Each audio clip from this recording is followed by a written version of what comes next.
Блогер болудың қандай артықшылықтары бар және блогердің қандай привилегиялары бар? Бұл деген өте шабыттандыратын, өте қызықты тақырып. Бұдан кейін сіздің шабытыңыз ашылып, көп пайданы түсініп, пайданы көруіңіз мүмкін, сондай әсерде болуыңыз мүмкін. Бұл тақырыпты көп адамдар білмейді. Және көбінесе блогерлік обученияның да ең қызықты жері осы. Көбінесе осы тақырып үшін обученияға келеді, қалай екен, қалай жұмыс істеу керек деген сияқты. Ол деген блогердің привилегиясы, яғни блогердің артықшылығы басқа адамдарға қарағанда. Не себептен блогер болғанда бізге пайдалы? Қандай пайдасы бар, қандай табысы бар, қандай артықшылығы бар, иә? Қараңыз, блогер деген ол өзінің аудиториясы бар адам, иә?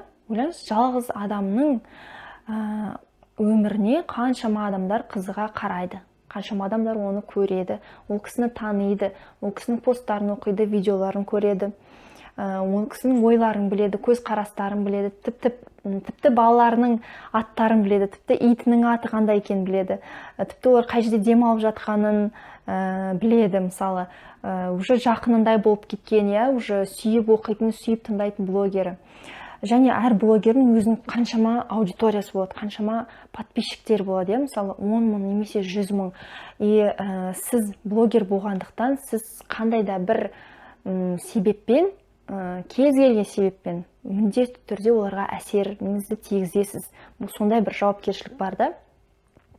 Сондай әсерін тигізгендіктен сіздің мынандай қоғамға деген мынандай бір пайдаңыз бар. Басқа да кәсіпкерлерге деген мынандай бір пайдаңыз бар. Сондай артықшылығыңыз үшін кәсіпкерлерге, бизнестарға, жалпы кәсіптерге сіз керексіз. Қай жағынан? Ол взаимное сотрудничество жағынан. Ұсыныстар, жұмыс, жарнама. Ол деген қалай? Бартер деген нәрсе бар.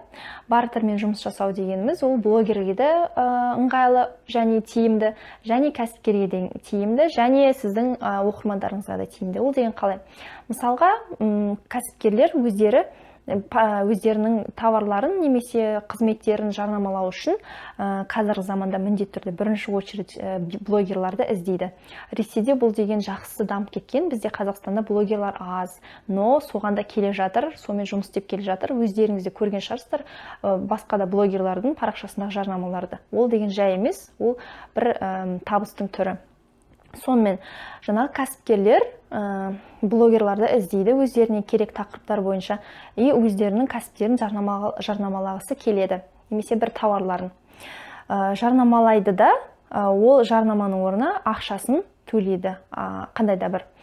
Сонда қараңыз, олар ақшасын төлеу мүмкін, немесе бартермен жұмыс жасауы мүмкін. Бартер деген, мысалы, бір косметикамен айналысатын, косметика шығаратын бір кәсіп бар.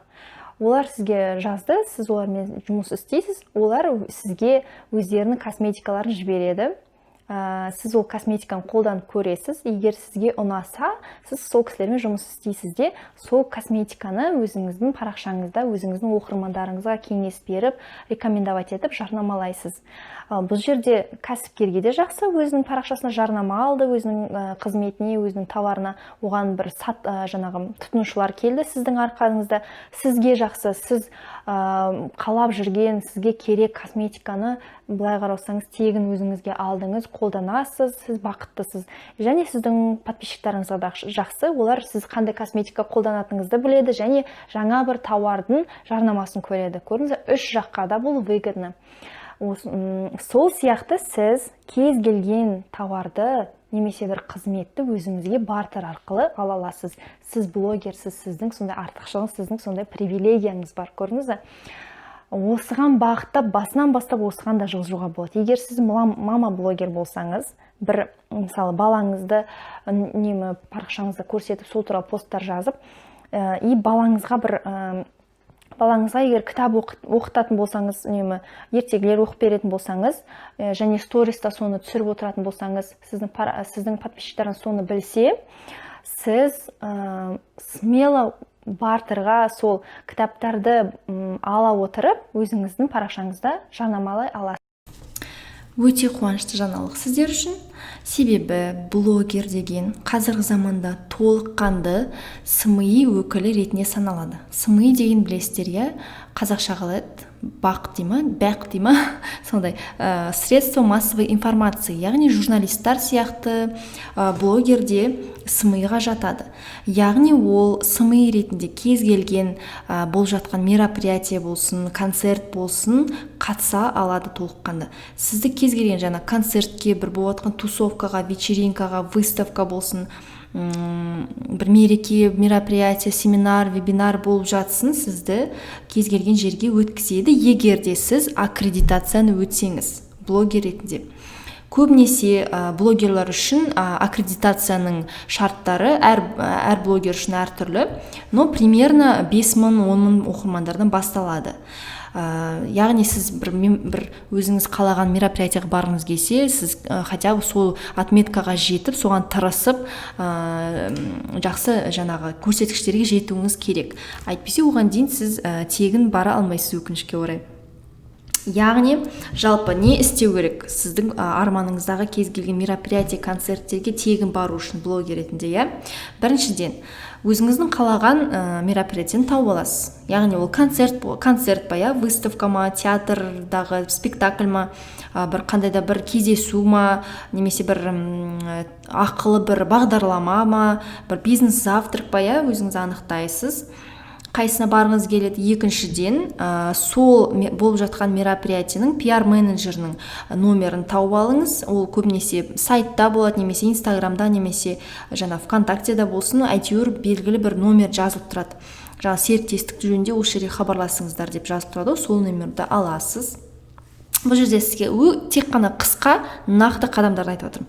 Үшінші қадам, сол кісіге мынандай текст жазасыз. Яғни сіз сол мероприятиеге СМИ ретінде, блогер ретінде барғыңыз келеді, қалай болса болады, қандай шарттары бар деп сообщениеңізді жібересіз. Төртіншісі жауабын күтесіз және рахаттанасыз, болды. Ешқандай қиыншылығы жоқ. И мына жерде айтатын маңызды жайт, сіз ол кісілерге хабарласқан кездегі, жазған кездегі текстіңіз мынандай болу керек. Нақты уже айтуыңыз керек. Сәлеметсіз баруға бола ма деп жазуға болмайды. Сіз уже кім екеніңіз, парақшаңыз қандай екенін жазуыңыз керек. Мысалға, сәлеметсіз ме, менің атым Сисимбаева Диана, мен осы инстаграмда блогер болып табыламын. Менің аудиториям осындай жастан, примерно 25 жастан жоғары, 50 жасқа дейінгі аудитория, платежеспособный, взрослый аудитория. Осындай подписчиктарым бар, осындай охватым бар. Маған сіздердің мероприятияларыңыз қызық болып тұр, сол жерге СМИ өкілі ретінде барғым келіп тұр, жарнамалық пост немесе сторис үшін. Сіз блогерлермен осындай шарттармен серіктесесіз бе деп сұрақ жазып жібересіз. Және, чтобы сіздің сообщениеңізді бірден оқыды, бірден жауап берді, басқа жазып жататын сообщениялардың арасында жоғалып кетпесі үшін сәлеметсіз бе деп бастамас бұрын серіктестік деп үлкен сөзбен жазып қоясыз. Серіктестік немесе сотрудничество деп үлкен әріппен. Бұл өте маңызды. Әйтпесе сіздің сообщениеңізге ұзақ жауап беруі мүмкін, немесе ұмытып кетуі мүмкін. Ал серіктестік десе бірден түсінікті болады, себебі сіз серіктестік жөнінде жазып тұрсыз. Болды, ешқандай қиындығы жоқ. Енді айтатын нәрсе, мына жерде адамдар ұялып нетуі мүмкін. Мысалы, қалай барам, қалай тегін барам, вдруг маған отказ келсе ше деп. Вдруг маған, біз ондай алмаймыз, сен бізге керек емессің деп айтып жүрсе ше деген ұялатын ощущение болады. Ол деген нормально. Мен де солай ойлағам. Даже қыздар, бұл секретті мен өзім өткен обучениядан алған, сол жерден үйренгенмін. Осылай істейсің деп оқыған кезде мен өзім таңғалдым. Сонда бәрі оңай екен ғой, шынымен де кез келген. Мен даже что так можно, даже не знала, что блогер ретінде тегін мероприятияға баруға болатынын даже білген де жоқпын. И поверьте мне, көп блогерлар Қазақстандағы оны даже тіпті біле қоймайды. Пока оларды біреу шақырмағанша жүре береді даже. И осылай істеуге болатынын білгенде мен қатты қуанып, әрине осы возможностьті пайдаланып уже қолдандым, и сіздерге уверенно айта аламын, что это действительно работает. Сосын айта кететін жайт, ұялмайсыздар, қайда барғыларыңыз келеді барлығына, жаңа пиар менеджер болсын, контактный номерларына жазасыз, сұрайсыз. Айтады ғой, есікті қақпасаң есікке сені скорее всего ешкім кіргізбейді дейді ғой. Если хочешь выиграть лотерейный билет, купи хотя бы билет дейді ғой. Сол сияқты ұялмаңыздар, жазыңыздар. Отказ жаза ма, ничего страшного, типа жоқ, бізде болмайды, бізде блогерларды етпейміз десе, ничего страшного, от этого ничего страшного не случится. Жер айналып түспейді жерге, онда тұрған ештеме жоқ. Это не означает, что бұл не означает, что сіз жаман блогер, сіз аудиторияңыз жаман деген сөз емес. Просто ол әр жерде әртүрлі болатын. Значит, у них так деген сияқты. Бұл деген абсолютно нормально. Егер сіз солай ұсыныс өзіңіз жазып білмесеңіз, орныңызда отыра берсеңіз, ешқандай неде болмайды, қимыл әрекет болмайды да. Сіз өзіңіз таңғалатын боласыз, наоборот. Сөйтіп бір мероприятияға барғыңыз келіп жазсаңыз, мысалы бір семинарға, сіз таңғаласыз, сізге келісіп, сіздер с радостью шақырғанда, сіз таңғалатын боласыз, оказывается, так можно было екен деп. Мысалға, мен тоже осы обучение өткеннен кейін ойлай бастадым, так, мен қайда барғым келеді. Вообще мен концерттерге өте қатты барғым келеді. Осы Алматыдағы біздің театрға да барғым келеді. Сосын Құралай ханымның семинары мен үшін как раз осы февральдың 24-і болып жатты. Бірінші семинарда мен болғандығым, ол жерде мен аяғым ауыр болып, ең алдыңғы қатарда тоже скидка, ол кезде аяғы ауыр адамдарға скидка болатын. Скидкамен бардым. Ол кезде бірақ мен парақшамда подписчиктер көп болмаған, 1000 ба 2000 ба сондай ғана. Ол кезде мен ол мүмкіндікті білген де жоқпын. Одан кейін осы февральда келеді деген естіп, соған кірісейін дедім. Мен де ұялып тұрдым, блин, жазайын ба жазбайын ба, қалай не істесем болады, а вдруг маған откажут деп ұялып қаламын ғой деп ойладым. Жоқ. Құралай ханымның өзіне напрямую жаңағы инстаграмнан жаздым, серіктестік деп жаздым, бірден жауап берді. Себебі серіктестік деген сөзден действительно көп нәрсе зависит. Өйткені ол кісілер де жарнама жасайды, жаңағы әртүрлі адамдармен сотрудничать етеді, и оларға басқа адамдар да көп жазады ғой, и сол хаттардың арасында өтіп кетпес үшін и мен сообщениемді ашып оқыған. Ол деген дұрыс болған. Өйткені сізде қазір мысалы, скорее всего, подписчиктарыңыз әлі аз, ертең подписчиктарыңыз өскен кезде сізде білесіз ба, директіңізде завал болады, адамдар жаза береді, неше түрлі поводпен жаза береді, сізге керек сообщениелер жоғалып кетеді да, сондықтан оны сіз өзіңіздің басыңыздан өтеді әлі. Сонымен мен Құралай ханымға жаздым, осылай, осындай парақшам бар, мен и так та сіз туралы айтып жүремін, и так та сізді жарнамалаймын, всегда сіз туралы айтамын, сіздің семинарларыңызбен бөлісем, жаңа пайдасын барлығын көріп жатырмын деп жаздым. И ол кісінің семинары 20 мың 30 мың теңге болды. Алдыңғы екі қатар 30 мың, қалған қатарлар 20 мың теңге. Ойлаңыздар, семинар бақандай 20 мың 30 мың тұрады екен. И мен сөйтіп жаздым, блогер ретінде барсам бола ма, сіздің жаңағы семинарыңыз туралы алдын ала айтып беремін деп. Мен алдын ала жазған бір 20 күн бұрын. Ол кісі с радостью сразу бірден келісті. Я, әрине, келе қойыңыз, я деп айтты. Сосын мен бұл жерде маңызды, уточнить ету керек. Ал сіздер қалай кіргізесіздер, билетті қайдан алу керек, ол жағы қалай болады, тіркеп қоясыздар ма деп сұрау керек. Мен солай сұрадым. Сосын айтты, фамилияңыз қалай болады деді. Сосын айтты, маған мынандай номер берді, сол номерге жазыңыз, сізге тіркеп, сізге орын береді деді. О, жақсы, рахмет деп мәз болдым, кездескенше деп. Сосын сол номерге жаздым, айттым, мына Құралай ханым айтты, сізге жазсын деп фамилиямды айттым. Сосын кейін бірден маған орнымды айтты, и все. Семинар болған күні бардым, мен тізімде тұр екенмін, Сисимбаева Диана деп өзімнің орныма отырдым, семинарға тегін қатыстым.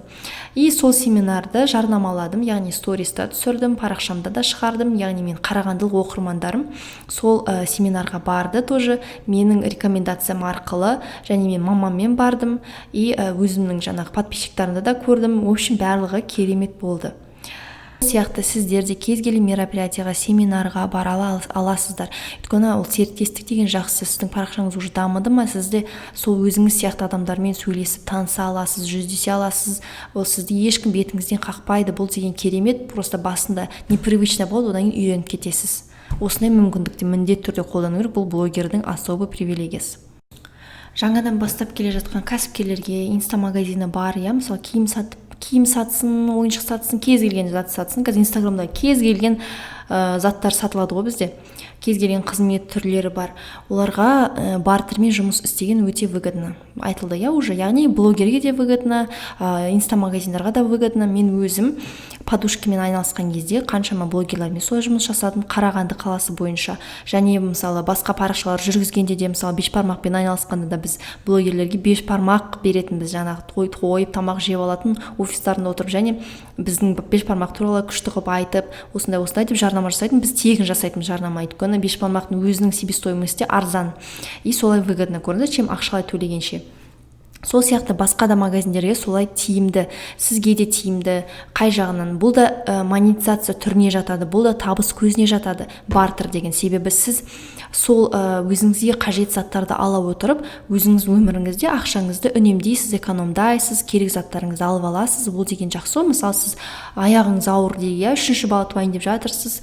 Сіздің парақшаңыз жаңағы жүктілік жөнінде, мама блог жөнінде, балаларыңыз жайлы, тәрбие жайлы, балаға қарау жайлы, сіз жаңағы парақшаңыз дамыған, 10 мың подписчигіңіз бар примерно, сіз бартер арқылы смело өзіңіздің жаңағы тақырыбыңызға сай, жаңағы сумка в роддом, кішкентай баланың киімдері, пеленки, распашонки, коляска, төсек, молокосос, неше түрлі анау прибамбастар, тарелкалар, қасықтарына дейін, многоразовый подгузник, сосын немене көп заттарды, осының бәрін сіз и так та ақшаға сатып аласыз, дұрыс па? Мысалы, күйеуіңіздің ақшасында да, например, сіз соны осы инстаграмыңыз арқылы, сіздің инста бизнесіңіз арқылы, инстаграмдағы блогыңыз арқылы соның барлығын тегін ала аласыз. И сіз оны бұл жерде самый главный, мен қыздарға үйрететін нәрсе, сіз шынымен соны қолдану керексіз. Шынымен өзіңіз қолданатын затыңызды, күнделікті қолданып жүрген затыңызды от души жарнамалап, солай ғана рекомендовать етуіңіз керек. Яғни егер сіз өтірік бартерға бір нәрсе алып, өзіңіз қолданбай, бірақ мақтап жатсаңыз, бұл деген дұрыс емес. Бұның барлығы кармаға влияет. Конечно же, вы вот это все знаете. Енді ол жағын айтпай-ақ қойын, өзіңіз түсінесіз, уже үлкен адамдарсыз дегендей. Просто айтқаным ғой. Мысалы, мен өзім де солай істеймін, олай істемейтін адамдарды түсінбеймін, шынымды айтсам. Сонымен жалпы желаемый қандай, мысалы желаемый сіз алғыңыз келетін бартерлар, қалай алуға болады? Мысалы, сіз алғыңыз келетін заттарды қалай алсаңыз болады? Ол үшін қазірден бастап былай істейсіз. Сіздің алғыңыз келетін бартерларыңызға сай, целевой аудиторияңыз сай болу керек, сіздің және жататын тақырыбыңыз сай болу керек. Өйткені онсыз болмайды. Егер сіз мысалы машинелер туралы жазсаңыз и бартерға детский киім алып сол туралы жазсаңыз, скорее всего, сіздің аудиторияңыз сізді түсінбейді, дұрыс па? Көрдіңіз, сол жағынан подвох бар бұл жерде. Например, әр аудитория қалай тақырыптарына сай, қандай бартерлар сәйкес келеді. Мысалы, егер сіз бала тәрбиесі жөнінде жазатын блогер болсаңыз, детский темы әртүрлі, онда сіз смело өз парақшаңызда бартерға ойыншықтар, киімдер, баламен связанный барлық заттарды ала аласыз, соны жарнамалай аласыз, обзорлар түсіре аласыз, сіздің аудиторияңызға ол керек, түсінеді, қажет етеді, бәріне выгодно. Және бәрі дұрыс. Келесі түр, например, сіз егер косметикамен айналыссаңыз, жаңағы макияж жасасаңыз, бет бояу, в общем, әдемілік, бетке күтім жасау, сол тақырыпта болсаңыз, өзіңіз ылғи боянып жүрсеңіз, сондай блогерлар көп қой, онда сіз смело косметиканы бартерға ала аласыз, косметиканы жарнамалай аласыз. Косметикамен, косметологиямен байланысты қызметтерді жарнамалай аласыз. Яғни тегін маникюр, педикюр, косметологические процедуры, очистка, наращивание, шаш өсіру деген барлығын тегін қолдана аласыз. Ойлаңызшы, өте керемет. Одан кейін егер сіз мысалы әртүрлі көліктермен фотоға жиі түскенді жақсы көрсеңіз, солай фотоға жиі түсіп отырсаңыз, әртүрлі көліктер киіп алып жүрсеңіз, онда сіз көліктерді жарнамай аласыз, тегін ала аласыз, көліктерге әртүрлі тойларға бара аласыз. Онда сіз фотографтарды жарнамай аласыз, фотографтармен бесплатно бартерға жұмыс істей аласыз, видеографтар. Яғни сіз сұлулықты, өзіңіздің фигураңызды, түріңізді жиі түсірсеңіз, видеоға түскенді ұнатсаңыз, өзіңізді жиі көрсетсеңіз, әдемі фотоларын көрсетсеңіз, уже осы кісілерді бартерға ала аласыз. Егер сіздің парақшаңыз ағылшын туралы болса, например, ағылшын үйрену, Америка туралы деген сияқты, например, немесе фитнес туралы болуы мүмкін, мысалы фитнес жаттығулар, осындай айналысасыз, осындай калория деген сияқты, например, онда сіз сонымен байланысты ағылшын курстарына бесплатно бара аласыз, соны жарнамалай аласыз. Абонемент бесплатно фитнес-клубқа бара аласыз, соны жарнамай аласыз. Көрдіңіз, өте керемет. Кстати, бізде Қарағандыда сондай блогер бар, мен всегда оқимын. И действительно сол кісінің барып жүрген фитнес-клубына барғым келіп жүр. Потому что мен сенемін, ол кісіні көремін, что там занимается, өзінің жаңа фитнес-тренерімен барлығын айтты.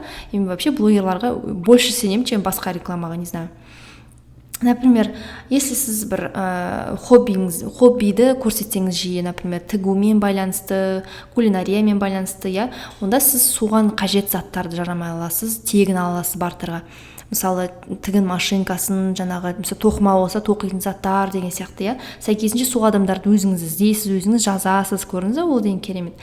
Егер сіз просто домохозяйка, например, үйдің жинау лайфхактары, осылай мына нәрсені былай жуу керек, содан мынаны кетіруге болады деген нәрсені көп жазсаңыз, тақырыптар, мен көп узкий тақырыптарды сіздерге таңдап қойғанмын, чтобы сіздерге түсінікті болу үшін да. Онда сіз, мысалы, сервировка, осы қонақ шақырғанда осындай сервировка жасауға, дастархан осылай әсемдеуге болады, осындай не деген сияқты. Онда сіз ыдыс-аяқтарды бартерға аласыз. Ойлаңызшы, күшті, мен жақсы көремін, ыдыс-аяқ деген жақсы көремін ғой. Ыдыс-аяқ, сосын анау нелер, сковородка новый, күшті тефаль, там бар ғой, бірдеме найс кукер, целый набор посудаларды ала аласыз. Мысалы, постельный белье, интерьердің бір заттарын бір әдемі, вот соларды ала аласыз. Одан кейін егер сіз обзорлар түзсеңіз, мысалы, наушник обзор, там соткаға обзор, мынандай компьютер, ноутбукқа обзор деген сияқты, более технический сондай блогер болсаңыз, онда сіз сол техниканы бартерға аласыз, бір заттарды аласыз. Егер сіз кулинар болсаңыз, фудблогер болсаңыз, жаңағы тамақ пісіру, солай видеолар түсірсеңіз, онда сол жерде қолданатын ыдыс-аяқтар, приборларды жаңағы бартерға аласыз, жарнамалай аласыз. Яғни пекарный заттар, кулинарный заттар көп қой, кулинарный магазиндар, осы жерден аласыздар деген сияқты. Тіпті тамақтарды даже, мысалы, колбасамен договорға отыруға, колбаса шығаратын заводтармен, например, ондай деген бар. Мысалы, бізде 3 желаниемен жұмыс жасайды ғой, бізде крупный күшті фудблогер бар ғой, дан басталатын аты кім еді? Дания. Сол кісі, мысалы, 3 желаниемен всегда сотрудничает, посудалар, мысалы, айтатын жерін ылғи айтып отырады. Ол деген керемет қой. Көбінесе, кстати, бартерда долгосрочный контрактқа отырып, солай кәдімгідей отырады. И мысалы, ай сайын жарнамалап, ай сайын сіз кәдімгідей тұрақты түрде ақша аласыз. Ол деген тоже күшті. Крупный жаңағы вайнерлар солай жұмыс істейді негізі. Кәдімгідей үлкен контрактқа отырады. Олар Samsung рекламировать етеді, мысалы, 91 тобы, басқа бір фирмаларды нетеді, и олар кәдімгідей контрактпен бренд амбассадор болып, мысалы, солардың киімдерін тегін киіп деген сияқты ғой. Мысалы, келесі түрі, например, сіздікі парақшаңыз саморазвитие туралы болса, позитив туралы, бір успех туралы болса, например, менікінде, мысалы, өзіңді дамыту, осындай успехқа жету, бизнес болса, онда сіз тренингтарға, семинарларға тегін бара аласыз, бартерға, мысалы, кітаптар туралы болса, кітаптар тегін ала аласыз. Мысалы, мен де солай, жаңағы семинарларға, тренингтарға барғым келеді, маған білім, кітап деген бәрі қызықты, и сол нәрселерді смело мен бартерға алып, соларды жарнамалай аламын. Жаңағы беременность туралы айттым, беременность кезінде, мысалы, сумкалар, коляскалар аласыз.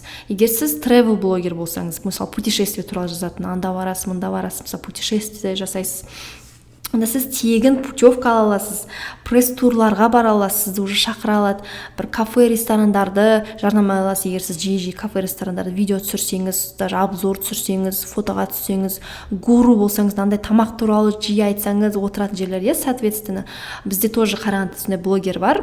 Қарағандының бүкіл заведенияларына барып, кәдімгідей видео түсіретін, YouTube каналы бар, Instagram бар, и кәдімгідей оған тегін предлагать етеді ғой.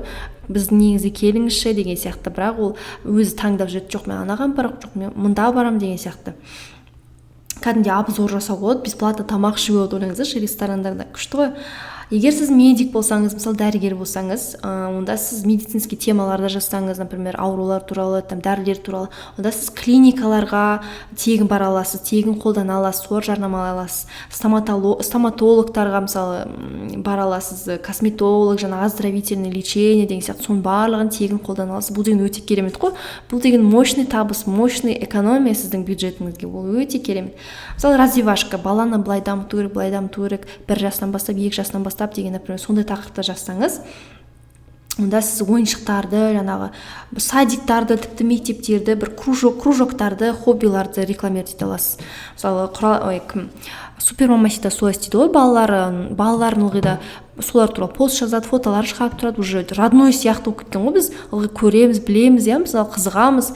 И что ол мысалы қызының мектебін жарнамалады ылғи, яғни қызы мектепке тегін барады деген сөз. Садиктерін жарнамалады, яғни садикқа тегін барады деген сөз. Мысалы Исенова деген блогер бар, тоже балаларының садигін жарнамалайды.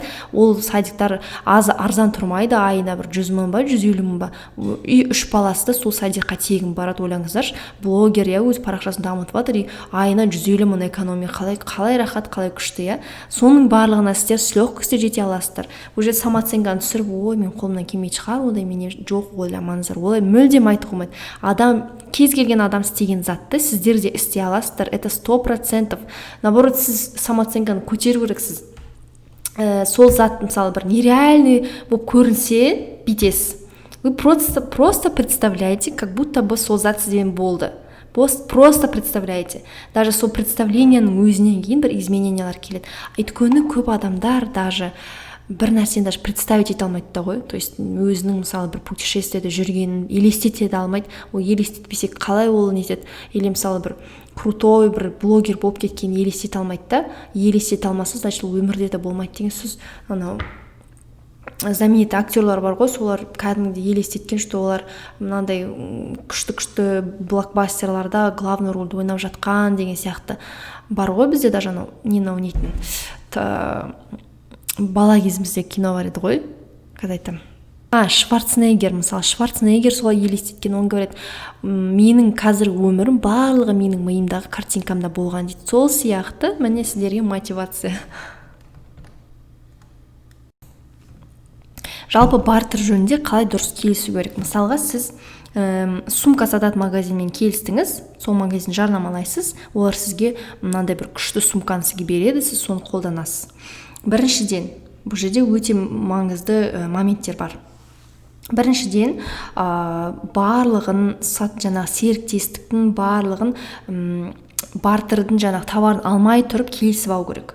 Барлығын айтып, барлық сұрақтарды, барлық нюанстарды келісіп алу керек. Яғни недоговоренность деген болмау керек, ертең түсініспеушілік болмас үшін. На берегу дейді ғой, договаривайтесь на берегу. Екіншісі андай өзінше болып нетпеңіздер.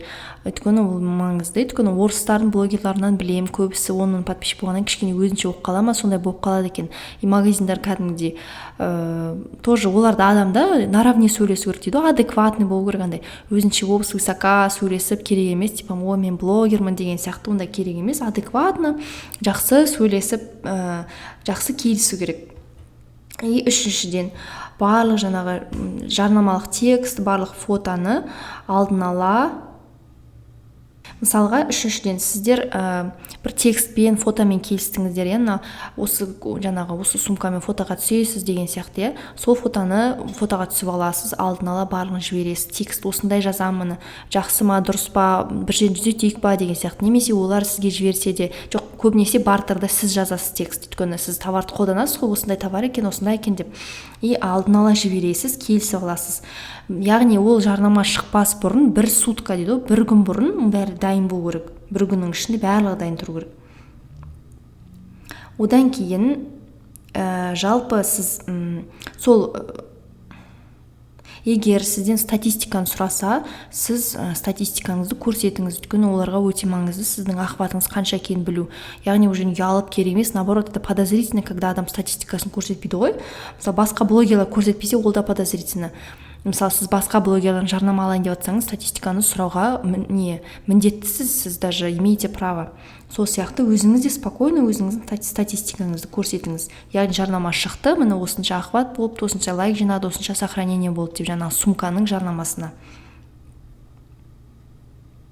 Сосын жаңағы жарнаманың бағасын міндетті түрде дұрыстап келісіңіз. Өйткені бартерға ол сәйкес болу керек. Яғни сіздің жарнамаңыздың бағасымен сәйкес болу керек. Немесе егер ол сумка сіздің жарнаманың бағасынан қымбат болса, онда егер мысалы сіздің жарнамаңыз 15 мың тұрып, ал сумканың бағасы 10 мың тұрса, например, олар сізге доплата жасайды, немесе 2 сумка беру керек деген сияқты. То есть примерно сәйкес болу керек. Оның барлығы алдын ала келісіліп тұру керек. Және маңызды нәрсе, сіздің жаңағы жарнамалық шыққан постыңыз қай уақыттан кейін өшіресіз, яғни ол пост неше күн тұрады, соны алдын ала келісіп алу керексіз. Және комментарийларды өшіріп тастайсыз ба, қосып қоясыз ба, тоже маңызды, яғни рекламный посттың комментарий.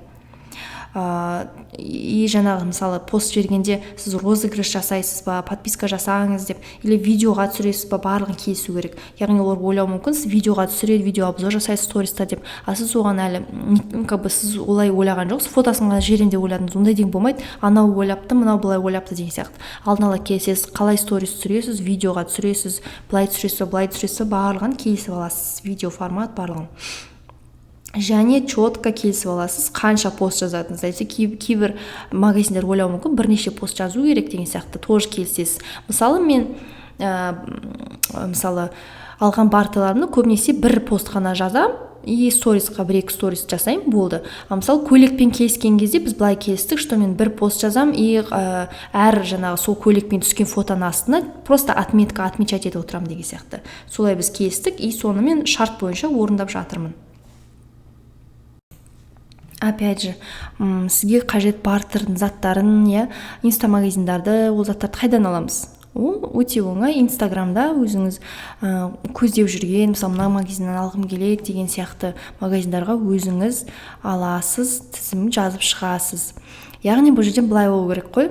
Мысалы сізге коляска керек, инстамагазиндер барлығы келіспеу мүмкін. Бұл жерде де келіспеу, отказ жасау деген это абсолютно нормально. Бұл жерде ешқандай ұят нәрсе жоқ.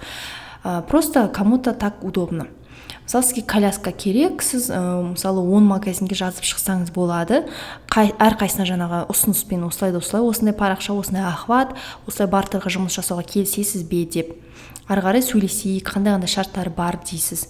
И сөйтіп 10 колясканың ішінен по-любому бір-екеуі сізге жауап береді, біреуі сізбен бірге точно нақты жұмыс жасайды. Ол деген өте керемет. Бұл жерде просто былай секрет в том, что өзіңізге жасау керек, өзіңізге қимылдамасаңыз, сізге ешкім алдыңызға әкеліп бермейді. Бұл бір жағынан өте оңай, қарапайым секрет, ащы шындық десем де болады. То есть ащы емес, ешқандай да ащы емес, бұл даже дұрыс. Сіз бір 50 мың подписчикке жетсеңіз, сізге 50 мың емес, даже одан да аз подписчик жетсеңіз, саған сіздерге қаншама адамдар ұсыныстар жасайды, магазиндер де ұсыныс жасайды, осылай деп. Енді оны өзіңіз қарастырасыз, келісесіз бе, келіспейсіз бе. Ал именно мысалы сізге керек затты егер ұсынбай жатса не істейсіз? Онда аласыз, өзіңіз жазасыз. Например, коляска, бұл деген зато күшті керемет нәрсе.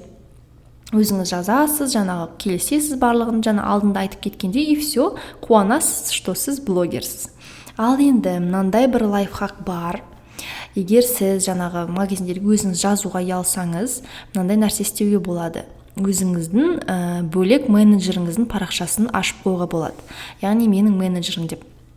Ол не үшін керек? Сол жаңағы сіздің атыңыздан сол магазиндерге жаңағы ұсыныспен, жаңағы бартер бойынша жаңағы жазуға арналған парақша болады. Типа сіздің пиарщигіңіз сияқты, көмекшіңіз сияқты, немесе продюсер, ассистент, кез келген менеджер деп айтуға болады. Деловой вопростармен айналысатын сіздің көмекшіңіз былайша айтқанда.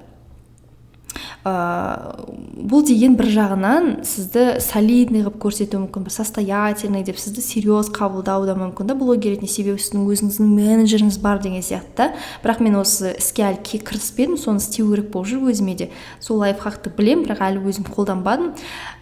И қаншама магазинге жаза бересіз сол парақшамен, типа Диана блогтың менеджері деген сияқты. И если бір магазиндер отказ берсе, ничего страшного, сізге даже плюс болады, сізге даже ол грустно болмайды, потому что ол сізге отказ берген жоқ, сіздің менеджеріңізге отказ берді. И ол инстамагазиндер білмейді ғой, ол жерде кім жазып жатыр, шынымен басқа адам жазып жатыр ма, или блогердің өзі жазып жатыр ма деп. Оны ешқашан біле алмайсыз. Мысалы басқа көп блогерлар, менеджерлар бар, и сіз біле алмайсыз, ол өзі мүмкін өзі шығар. И қазір мен шынымен де кейде қараймын, мына блогер менеджер шынымен де менеджер ме екен, әлде өз блогер ме екен деп. Өйткені әйтеуір точно білем, Супермамаситаның өзінің бөлек менеджері бар, барлық жұмыстарын жасап көмектесетін. Ол деген керемет.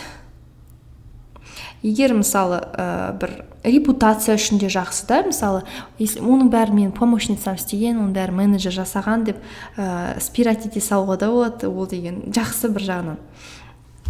ол менеджердің парақшасын оформлять еткенде тоже өте оңай. Жаңа оформлять етесіз, шапкасын барлығын, атын бересіз, жазасыз, и бір-екі фотолар загружать ете саласыз.